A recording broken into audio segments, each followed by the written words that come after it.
before they were angry birds, they were mad planets. They are planets, and they are mad. That is the premise of this week's classic, Mad Planets. Mad Planets was made in 1983 by Gottlieb.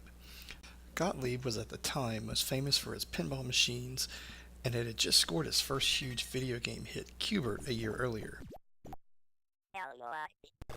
To me, Mad Planets is like if you took Tempest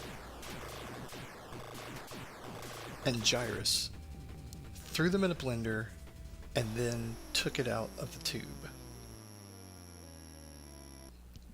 Mad Planets has you in a ship, who I affectionately always called a Star Destroyer.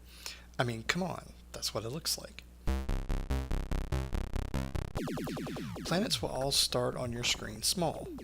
You can destroy them with one shot. If they reach maturity, they become much stronger and get their own little mad moons.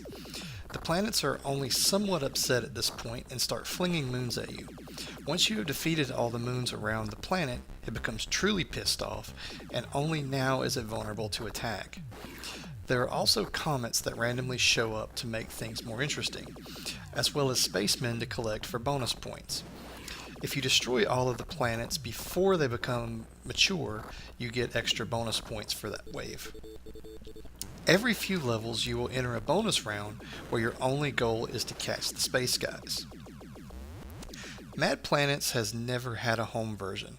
This is partly due to its control scheme. It used a flight stick to move and shoot, and it used a spinner control for the ship's rotation. If you ever played either Tron or Discs of Tron, they use the same style of control setup. With most modern consoles having dual analog controls, this game could get somewhat of a proper release with similar enough controls to make it true enough to the original. Well, it did sort of have a port to the Commodore 64 in 1987 as a game called Mega Apocalypse. This game is pretty darn rare. Less than 100 machines were made. I was lucky enough to have access to an arcade that had one of these gems back in the 80s, or I may have missed out on its awesomeness.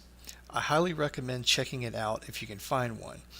It is a fast and challenging game, and I am sure most arcade enthusiasts will enjoy it. Once again, thank you for watching Classic Credits, and hope you enjoyed it. And tune in next time where I hope to show you a game that you may have forgotten or never even heard about.